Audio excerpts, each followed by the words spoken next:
하나님께서 오늘 우리에게 주시는 말씀 사사기 4장 1절에서 10절까지 말씀 우리 봉독하도록 하겠습니다. 사사기 4장 1절에서 10절까지 말씀입니다. 제가 좀 입안이 좀 흘러가지고 좀 발음이 좀 셀 수가 있습니다. 여러분 용납하시고 이해하시기를 바랍니다. 1절에서 10절입니다. 교독합니다. 에훗이 죽으니 이스라엘 자손이 또 여호와의 목전에 악을 행하매 야빈이 손에 그들을 바쳤으니 그의 군대 장관은 하루셋 학고 야빈 왕은 철병거 900대가 있어 20년 동안 이스라엘 자손을 심히 학대하였으므로 이스라엘 자손이 여호와께 부르짖었더라.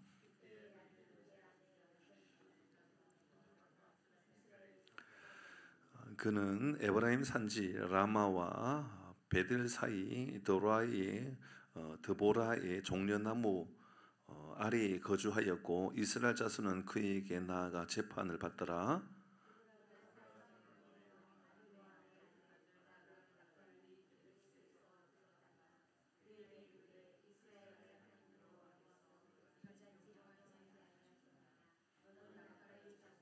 스불론 자손 10,000명을 거느리고 다볼산 내가 야빈의 군대 장관 시스라와 그의 병거들과 그의 무리를 기손강으로 이끌어 내가 내게 이르게 하고 그를 내 손에 넘겨주리라 하셨느니라.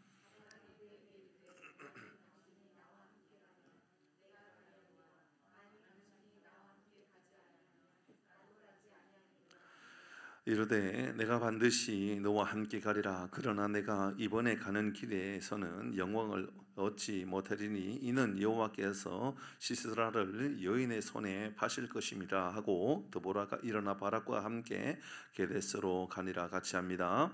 바락이 스불론과 납달리를 게데스로 부르니 10,000명이 그를 따라 올라가고 드보라도 그와 함께 올라. 아멘. 아멘. 구하고 우리 말씀 함께 나누도록 합니다. 구합니다. 시작. 하나님이 우리와 함께 하십니다. 그래서 우리는 잘 되고 있습니다. 할렐루야. 아멘. 오늘 이 밤에도 하나님께서 우리에게 선한 길로 인도해 주시는 은혜를 경험할 수 있기를 바랍니다.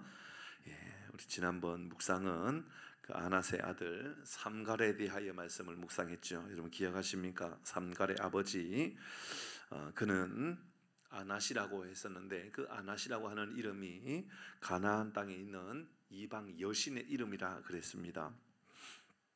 아마 가나안의 우상을 열렬히 섬겼던 신봉했던 사람으로 보이죠.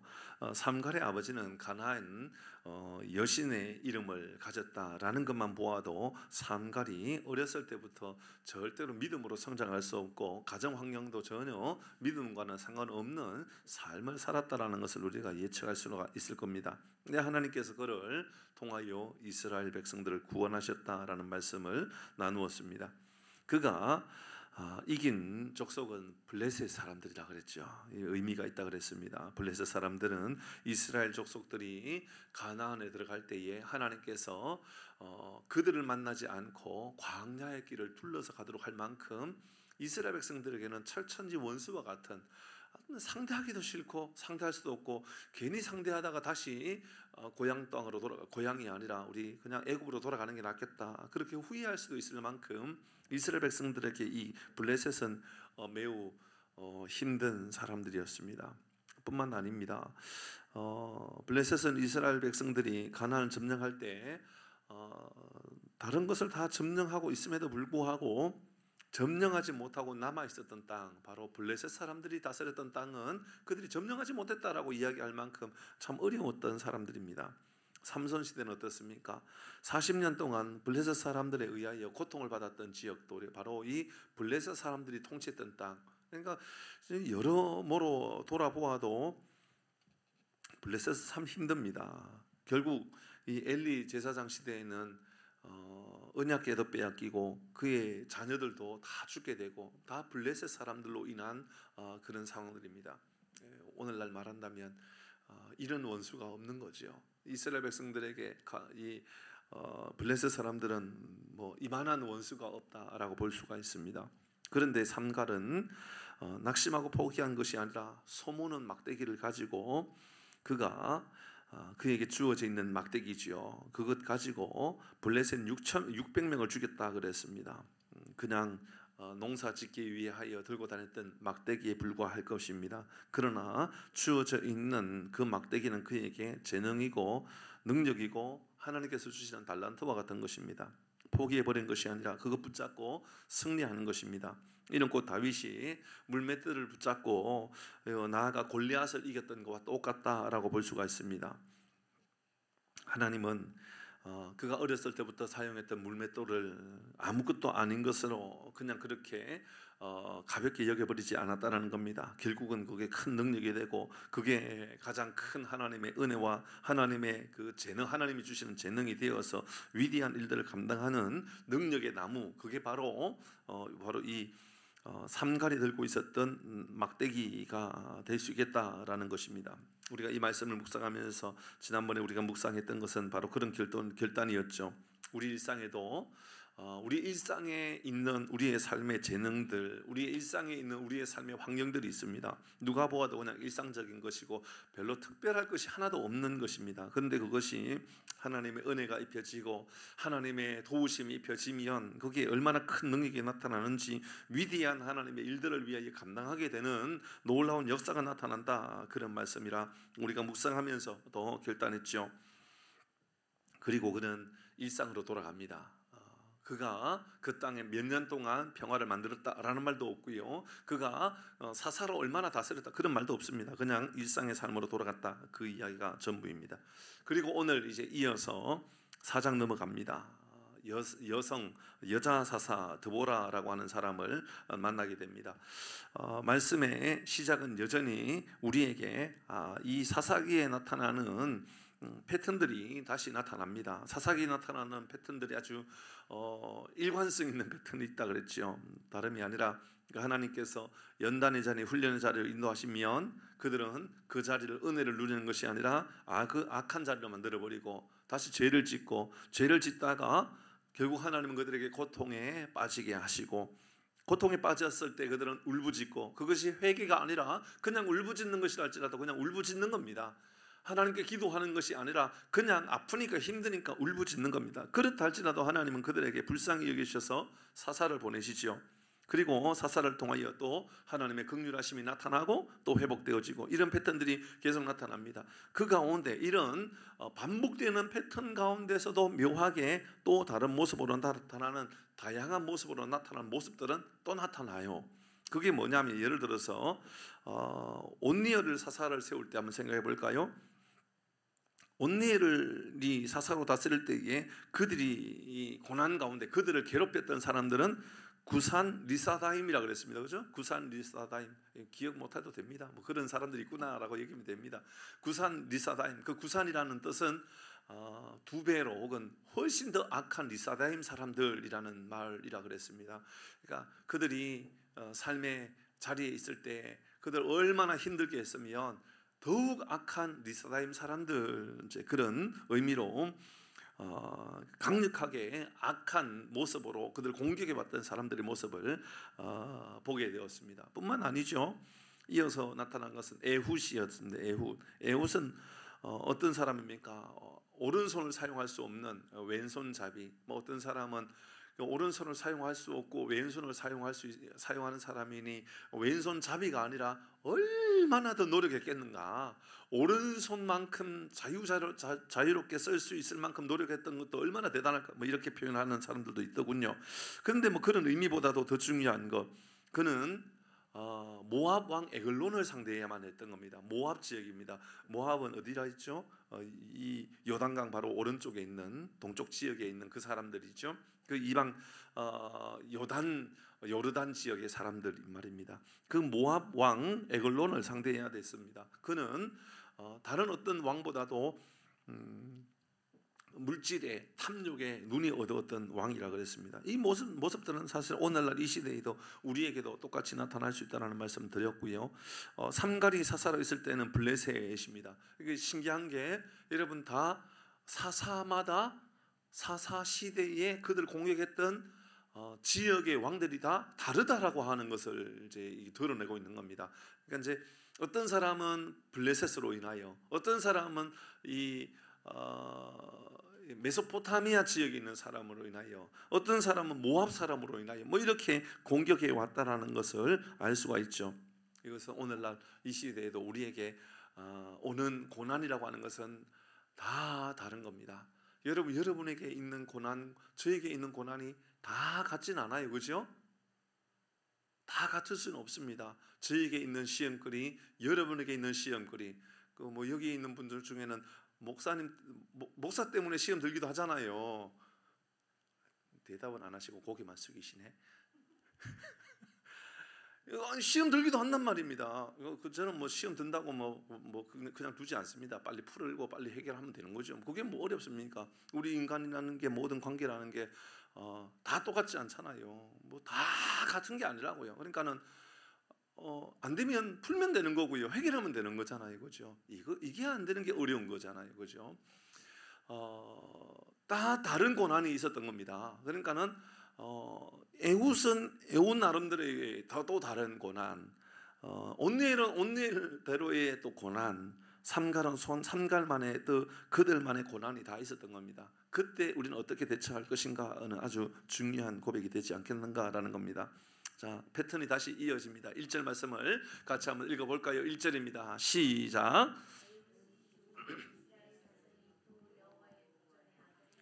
삼갈은 뛰어넘고, 그죠? 삼갈을 뛰어넘고 바로 누가 죽었다 그럽니까? 에훗이 죽었다 그랬습니다. 이상하지 않나요? 그러니까 삼갈은 죽지 않았던 것 같습니다. 삼갈은 여전히 소모는 막대기를 가지고 소몰로 다시 돌아간 것 같습니다. 제가 지난주에 말씀드렸던 게 그 말입니다. 그냥 일상의 생활로 다시 돌아간 것 같습니다. 에훗이 죽은 후에라고 말하는 거 보니까 삼갈의 이야기가 아니라 바로 에훗이 80년 동안 그가 나라를 평안으로 인도하였다가 이제 에훗이 죽었습니다. 참 기가 막히죠. 죽었습니다. 그리고 이스라엘 자손이 여호와의 목전에 뭘 행하였다? 악을 행하였다. 에훗이 없어지고 나니까 또 그들은 악한 일을 행하였다라고 이야기하고 있습니다. 80년 동안의 평안함이 또 금방 사라져 버렸습니다. 근데 그가 죽고 그들이 하나님 앞에 악을 행하였다. 참 기가 막힐 노릇입니다. 그리고 그들이 이 악함이 하나님은 그들에게 고통을 빠지게끔 하죠. 2절 말씀 같이 읽어봅니다. 2절입니다. 여러분 잘 말씀을 읽도록 하십시다. 시작. 여호와께서 하솔에게 통치하는 가나안 왕 야빈의 손에 그들을 팔았으니 그의 군대 장관은 하로셋 학고임에 거주하는 시스라요. 여러분 이전에 온니엘 혹은 에훗 혹은 삼갈 이들이 사사로 다스릴 때 그들이 공격했던 나라의 사람들은 다 좀 떨어져 있는 지역이었죠. 기억하십니까? 예를 들어서 메소포타미아 지역이라든지 블레셋이라든지 아니면 모압이라든지, 그러니까 가나안 안쪽이 아니라 가나안 밖에 있는 사람들이 공격에 왔었던 겁니다. 그런데 지금 에훗이 죽은 이후에 그들을 공격하는 그들은 누구냐? 가나안 왕 야빈의 손, 이렇게 표현하고 있습니다. 가나안 사람들이 지금 이제 공격하기 시작한 겁니다. 내부의 적들, 내 안의 공격들, 내 주변에 가까이 있는 이들이 이제 나를 공격해 오는 모습들을 보게 됩니다. 블레셋도 그랬고 구산 왕 리스라임도 그랬고 메소포타미아에서 온 사람들, 뭐 에골론 같이 뭐 모압에서 왔던 왕, 뭐 이런 사람들이 했는데 오늘 말씀은 그렇지 않습니다. 가나안 왕입니다. 야빈이라고 하는 가나안 왕, 그가 다스렸던 곳이 하솔이라고 이야기하고 있습니다. 그렇죠? 여호와께서 하솔에서 통치하고 있는 가나안 왕 야빈, 그 야빈은 가나안 왕인데 하솔을 통치하고 있는 왕이었다라고 이야기합니다. 야빈이 주는 고통이 뭘까요? 그 야빈의 공격이 뭘까요? 오늘 말씀은 우리가 먼저 이 말씀부터 알고 가야만 될 것 같아요. 그들은 가나안 안에 있는 이들이고 가장 가까이에서 그들에게 고통을 주고 있는 그들이라는 겁니다. 자, 오늘 여기서 말하고 있는 하솔에서 통치하는 가나안 왕 야빈 지역이 어디라고요? 하솔. 가나안 지역에 있는 하솔이라고 하는 지역입니다. 여러분, 이 말씀이 혹시 기억나시는 분이 계시는지 모르겠습니다. 이 지역이 어떤 지역이었죠? 기억이 안 날 수도 있습니다. 이게 뭐 우리가 말씀 한번 읽고 말씀 한번 들었다고 기억이 쉽게 나진 않을 겁니다. 여호수아의 말씀이에요. 이 하솔에 대해 매우 구체적으로 설명하고 있습니다. 이미 여호수아가 하솔을 어떻게 다스렸었는지를 그대로 알려주는 말씀이 있습니다. 여호수아 11장 10절 말씀입니다. 자, 한번 읽어봅니다. 조금 전에 하솔입니다. 하솔을 통치하고 있었던 야빈, 가나안 왕 야빈, 그 지역의 사람들의 모습입니다. 10절입니다. 지금 이제 여호수아가 그들을 공격합니다. 같이 합니다. 시작. 하솔은 본래 그 모든 나라의, 잠깐만요, 뭐라고요? 그 나라의 뭐라고요? 머리라고요. 머리는 어떤 존재입니까? 이 통치하는 사람들, 가장 힘센 놈들, 가장 무서운 놈들, 그 놈들이 바로 하솔이라고요. 하솔. 그러니까 모든 나라의 머리였더라. 아주 말씀이 아주 우리에게 확 들어오게 이야기하고 있죠. 그리고 그때 같이 합니다. 시작. 그때 여호수아가 돌아와서 하솔을 취하고 그 왕을 칼로를 어떻게 했다고요? 표현이 아주 리얼하죠. 어떻게 죽였어요? 쳐 죽였어요. 그냥 칼로 그냥 무차별하게 그냥 쳐 죽여버린 겁니다. 누구를요? 하솔의 왕, 하솔을 다스리고 있었던 왕. 그 왕은 어떤 왕이라고요? 주변에 있는 모든 나라의 머리예요. 대장.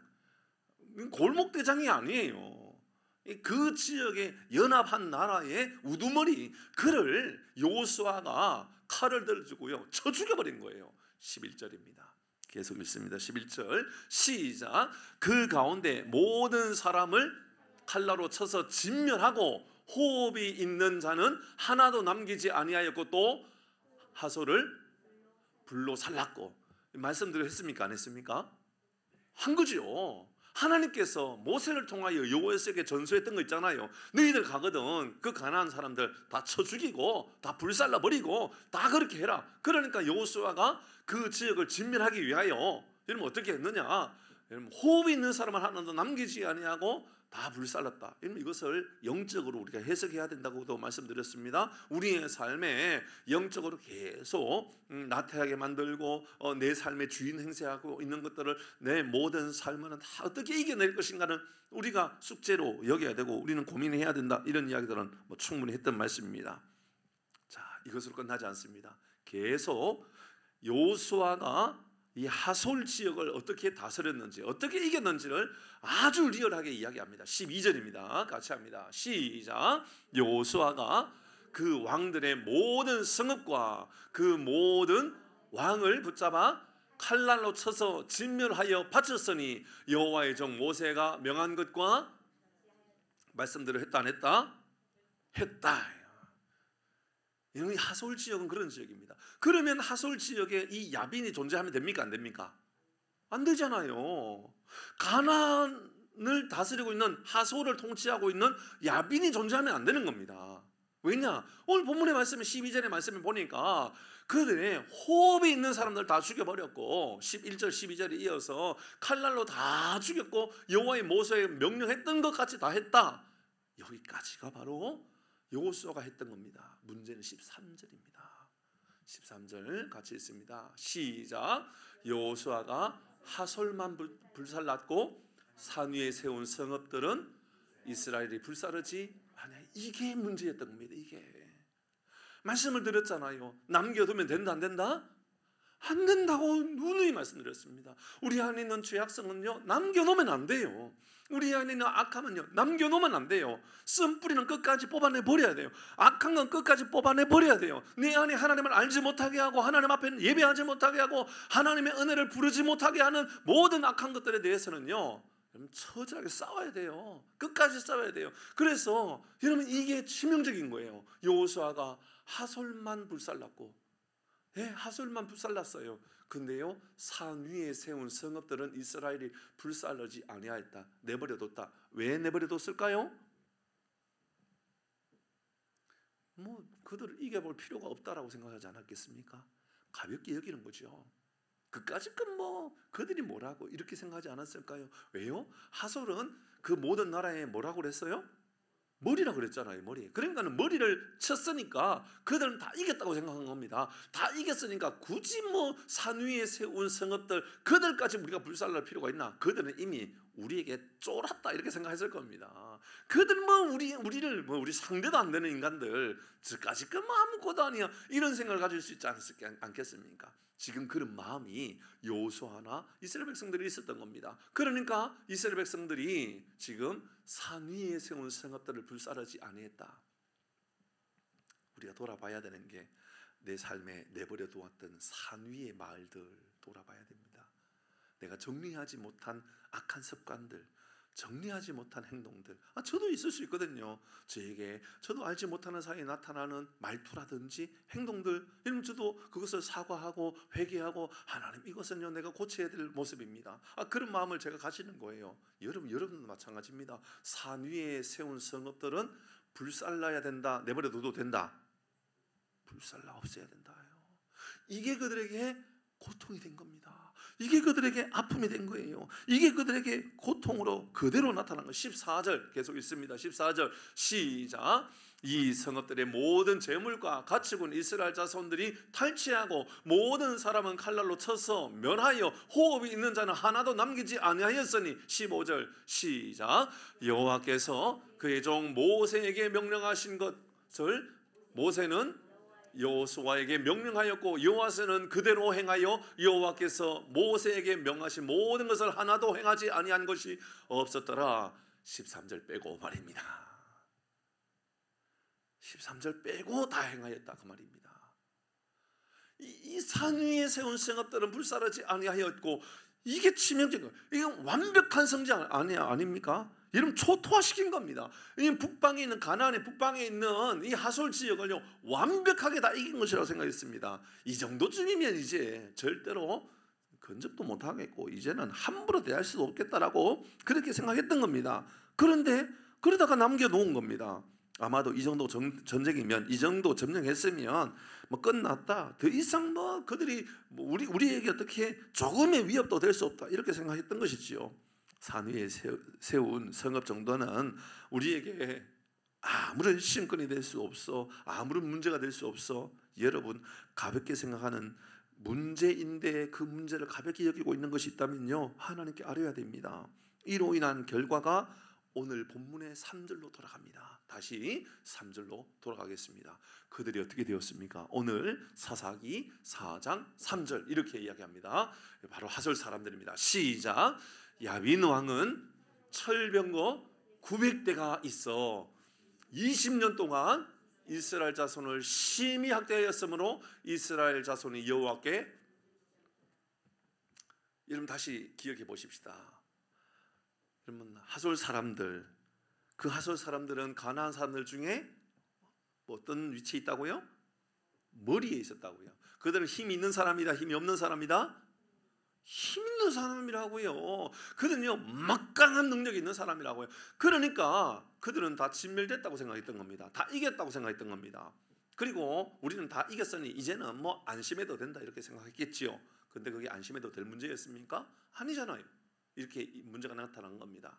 야빈 왕은 철병거 900대가 있어 막강한 전차 부대를 900대를 가지고 있었다. 그로 인하여서 여러분 이전에 다른 사사와는 달리 20년 동안이나 그들이 학대를 당하고 있었다. 뭐 8년 동안 이런 게 아니고요. 뭐 10년 이게 아니고요. 20년 동안 학대를 당했다. 고통에 빠지게 되었다.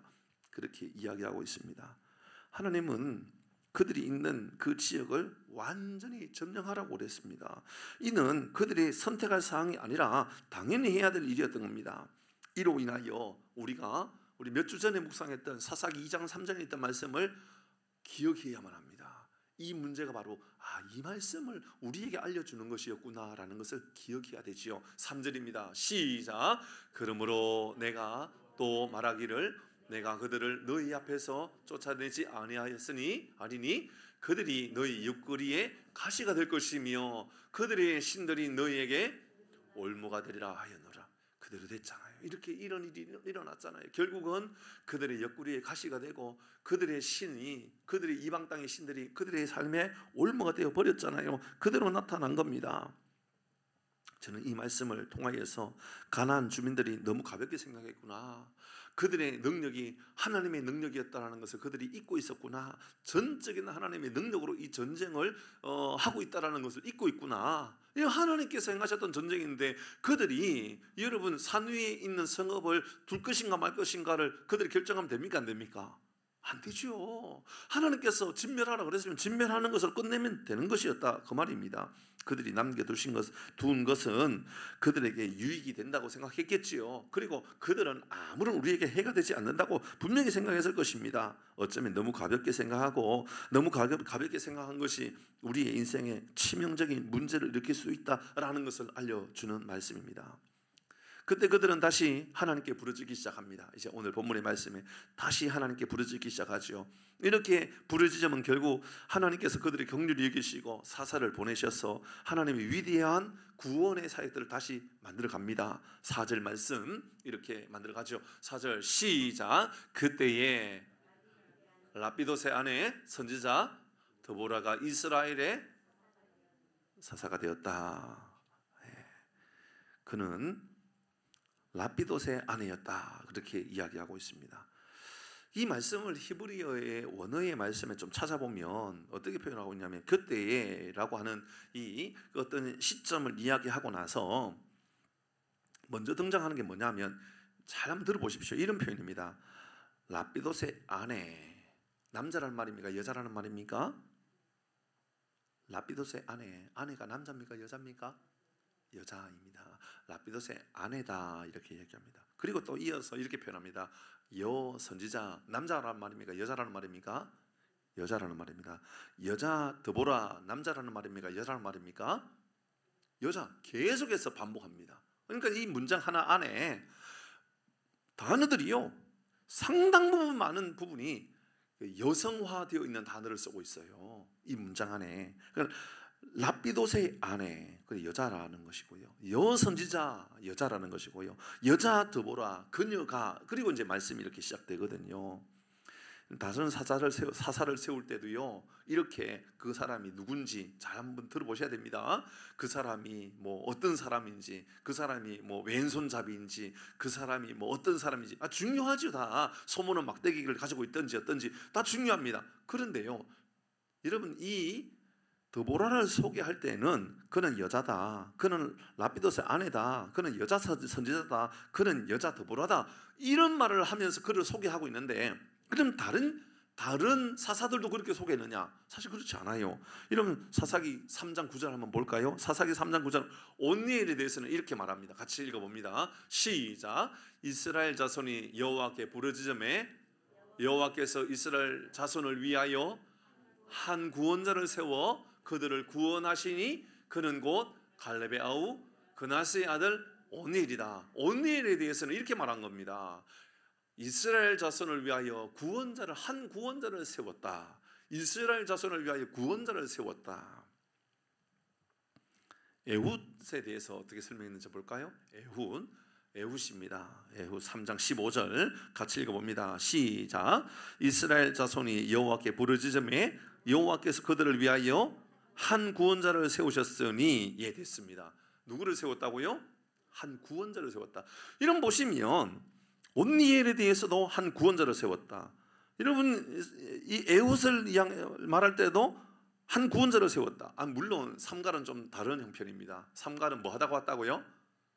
소물다가 왔잖아요. 농사 짓다가 온 거잖아요. 그러니까 그에 대해서는 그런 설명들 할 필요 없고 그냥 한 절로 끝냈던 겁니다. 그런데 다른 사사를 세울 때, 구원자를 세울 때 성경은 우리에게 내가 한 구원자를 세워서 너희를 구원했다, 내가 구원자를 세웠다, 이렇게 설명하는 겁니다. 그런데 오늘 여기에서 말하고 있는 드보라를 소개할 때는 그는 여자다, 그는 여자다, 그는 여자다, 그는 여자다, 계속해서 그는 여자다, 그 이야기만 강조하고 있는 겁니다. 왜 그럴까요?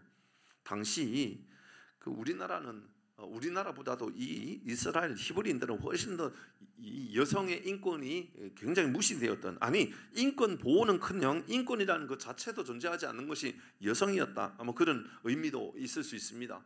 그리고 또 당시에 여성을 들여내므로 남성이 얼마나 문제가 많았고 찌질했는가, 이런 것들이 또 당시에 또 모습 속에서 나타날 수도 있겠죠. 그런 의미일까요?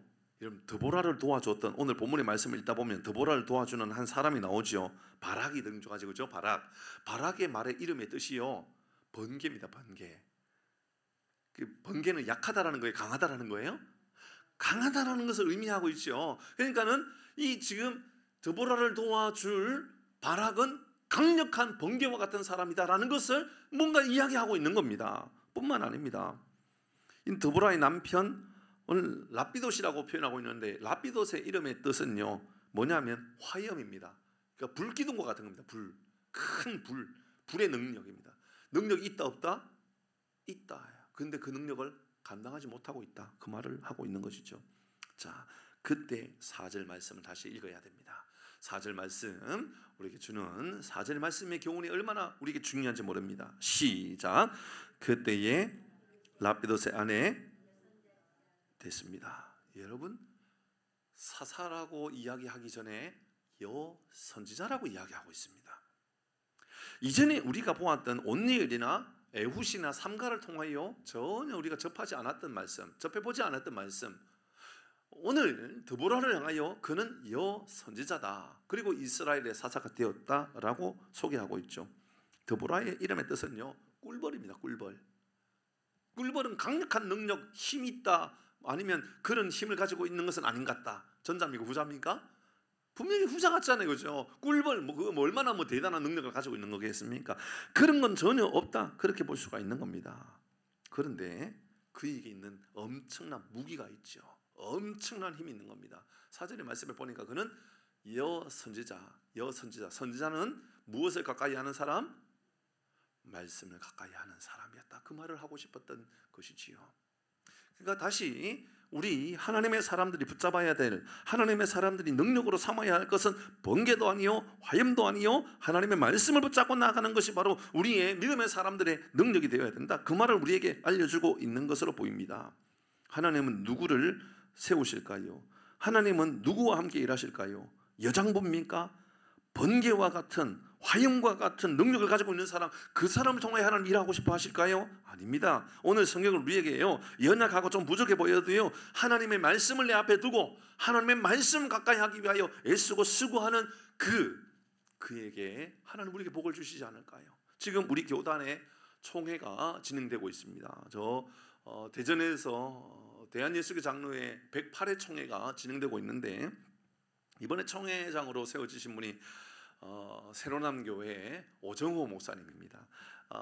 이제 직전 회장으로부터 이제 물려받는 것이 고태, 그러니까 이제 이 어떤 판결을 낼 때 치는 망치 있죠?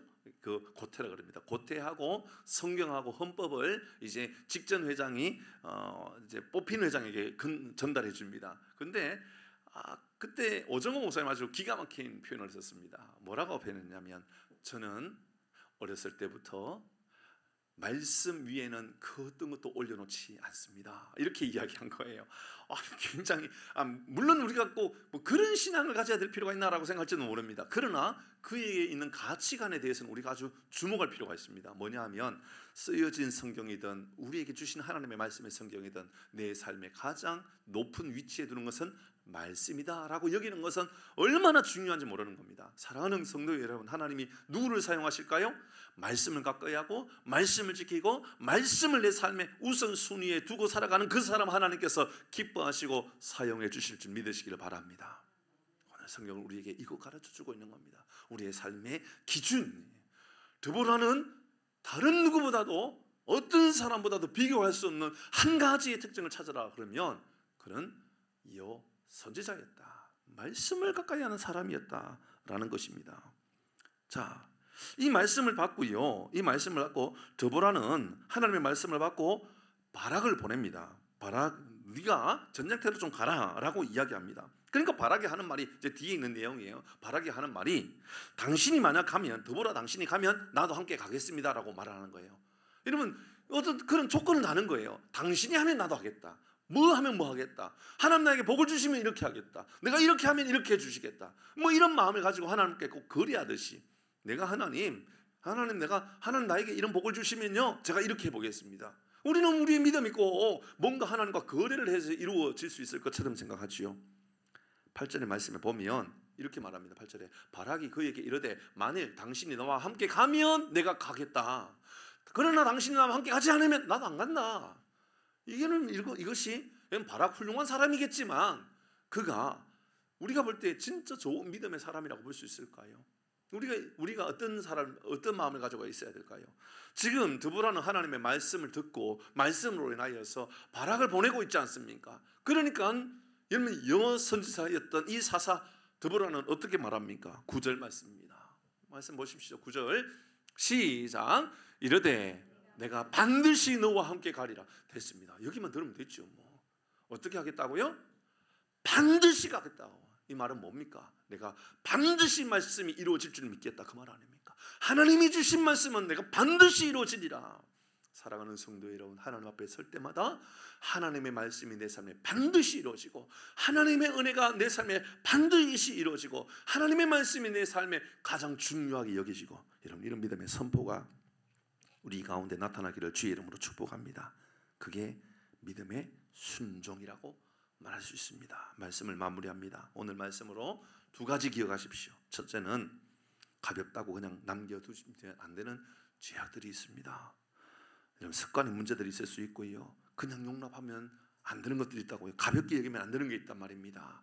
여러분 영적으로 악한 습관들은요, 여러분 멀리 해야 됩니다. 단호해야 됩니다. 산위의 성읍 그까짓 건 뭐 아무것도 아니지. 우리가 머리를 쳐가지고 이겨버렸는데 그까짓 건 뭐 우리 아무것도 아니야. 여러분 그게 무너져 버렸다라는 겁니다. 그로 인하여 그들이 고통을 당했다라는 것을 첫 번째 기억하시고요.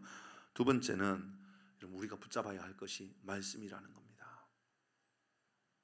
하나님께서 이 마지막 때에도 여전히 우리에게 말씀을 순종하는 삶을 살아가라고 이야기하고 있습니다. 드보라는 어느 한 남자의 여자이죠. 그는 여자라는 말로 계속해서 강조하고 있었습니다. 그가 여자인지 남자인지 그게 중요한 게 아니라고요. 훨씬 더 크게 작용하는 그 한 가지는 그는 말씀을 붙잡고 말씀을 그대로 실천했다라는 겁니다. 말씀을 실천하는으로 말미암아 세상에 우리 하나님께서 가장 존귀하게 여기심을 받는 우리 모두가 되기를 주의 이름으로 축복합니다.